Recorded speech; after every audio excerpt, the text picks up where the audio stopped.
e aí eu preciso saber qual é o seu posicionamento.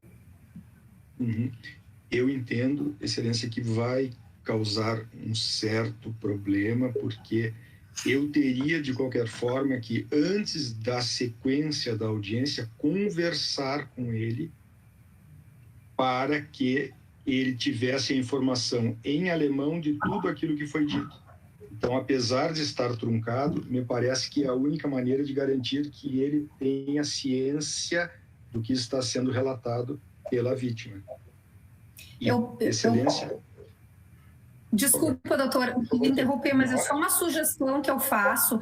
Quem sabe, então, a acusação e defesa fazem todas as perguntas que acham necessárias. A tradutora, depois, vai ter dado um momento para ela traduzir tudo que ela pode ter acesso ao áudio e ela pode traduzir o depoimento da vítima, entregar para o seu cliente a tradução e, se for o caso, nós remarcamos uma nova audiência para discutir pontos divergentes, mas pelo menos a audiência não fica truncada do jeito que está, que eu acho que fica bem prejudicada. É uma sugestão que eu faço. Assim, doutores, nós estamos até usando o tempo para discutir a questão da audiência. A tradutora também dessa forma. A opção que nós temos é suspender o depoimento e nós fazermos uma audiência semipresencial, tá? E aí o doutor advogado com o acusado no mesmo ambiente, nós preparamos a questão da tradução com a intérprete, né? E inclusive a oitiva das testemunhas de defesa nós não vamos conseguir vencer nesse modelo, né? Eu adianto que tudo é muito novo, tanto o sistema de videoconferência quanto uma audiência traduzida, mas, doutora promotora, eu já adianto à senhora que o meu posicionamento é de que o réu tem o direito de entender tudo o que está acontecendo na audiência, na língua dele, porque isso faz parte da defesa, né? É um fato grave, é um processo criminal e ele precisa exercer a defesa da melhor forma. Se o advogado, inclusive, não está no mesmo ambiente que ele tem que saber o que está acontecendo para poder instruir, inclusive, o advogado de circunstâncias ou de detalhes que ele considera importantes para a defesa. Então, acho que tem prejuízo de nós fazermos uma gravação contínua e depois haver uma tradução para depois o doutor falar com ele, porque não é a dinâmica das coisas como acontecem aqui. Essa forma equivale a nós retirarmos o entendimento do que está acontecendo durante um período muito extenso aqui da realização do ato. Mas é desafiador porque é algo diferente. Então, a minha proposta, e se ambos os operadores do direito concordam, nós fazemos uma suspensão do depoimento, está tudo gravado, né? Então, tudo que ocorreu aqui está registrado e nós vamos, então, reorganizar esse ato numa audiência semipresencial na sequência e a gente vê uma pauta. Eu tenho tempo também de conversar com a dona Elizabeth para que ela também possa receber algo de uma maneira mais organizada e facilite o trabalho dela. Ok, doutores? Ok, doutora, só para registrar que, em hipótese alguma, que o Ministério Público está querendo sustentar o cerceamento de defesa do acusado, mas é sim vislumbrando que a forma como está sendo colhido, né, os depoimentos diante das peculiaridades e já vislumbrando que a mesma situação vai se repetir em relação às testemunhas de defesa que vão ser ouvidas. Acredito que realmente a gente tem que pensar numa outra forma, né, mais prática de instruir esse processo. Em nenhum momento a defesa imaginou, conhecendo a doutora Ana Carolina, que haveria uma sugestão nesse sentido. Absolutamente. Entendi que era simplesmente uma contribuição para a dinâmica da audiência, doutora Ana Carolina. Ficou muito clara a sua sugestão.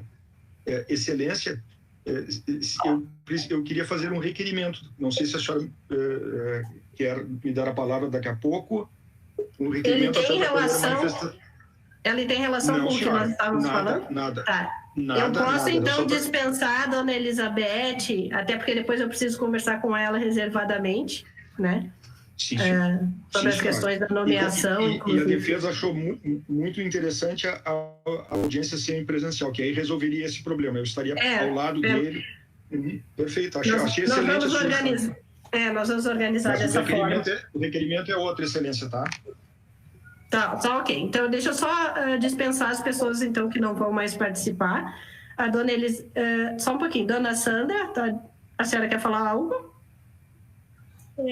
O que eu notei é que a dona Elizabeth está com dificuldade de traduzir muitas palavras. Eu percebi que o nível do alemão dela, para traduzir ao pé da letra, ele não está tão claro. Eu não quero também, como a senhora disse, todo mundo tem defesa. Mas eu vi que o nível do alemão dela, muitas palavras, elas não estão sendo traduzidas justamente por causa desse modelo de audiência, como as palavras deveriam ser. Desculpa falar, mas o meu alemão também, mas eu notei que cometeu muitos erros. Dona Sandra, uma das hipóteses que nós temos também é da senhora falar em português e depois a senhora falar em alemão, né? E aí a dona Elizabeth fazer a tradução para nós do português, né? Ao contrário, no primeiro momento. Mas as outras pessoas que vão prestar depoimento, as testemunhas de defesa, acredito eu que não saibam alemão, né? Então nós vamos precisar, como eu digo, é tudo bem desafiador. Mas nós vamos, eu vou lhe pedir então um pouquinho mais de paciência, porque nós vamos reorganizar e vamos marcar esse ato não tem problema. De uma outra forma, a senhora vai ser avisada, tá? E essa sua sugestão, pelo menos no seu depoimento, se a senhora sente que precisa, vamos dizer, uma tradução mais literal do que a senhora tem falado, e a senhora domina o idioma, a senhora pode falar em português, fala em alemão, e aí a gente fica gravado, né, para eventuais impugnações, porque daí o réu também tem condições de dizer, olha, ela falou uma coisa em português, falou outra em alemão, aí o doutor vai poder fazer as impugnações depois. Fale, doutor Ney. Talvez, Excelência, seja o caso da senhora manter a senhora tradutora mais um pouquinho em função do requerimento que eu vou lhe fazer. Tá, porque ok. Se a senhora precisar consultar, certo? Tá, mas a dona Sandra eu posso dispensar? Não, por favor. Tá, dona Sandra, então eu lhe agradeço e vou lhe chamar então em uma outra oportunidade, tá? Muito obrigada. Vamos dispensar as testemunhas de defesa também, Pietro, que estão lá aguardando. Eu não sei se você tem como falar com elas no lobby, que nós vamos marcar. Tá, então... Tá, ok, depois a gente fala. Doutor Ney, então, pode falar? Rapidamente, Excelência.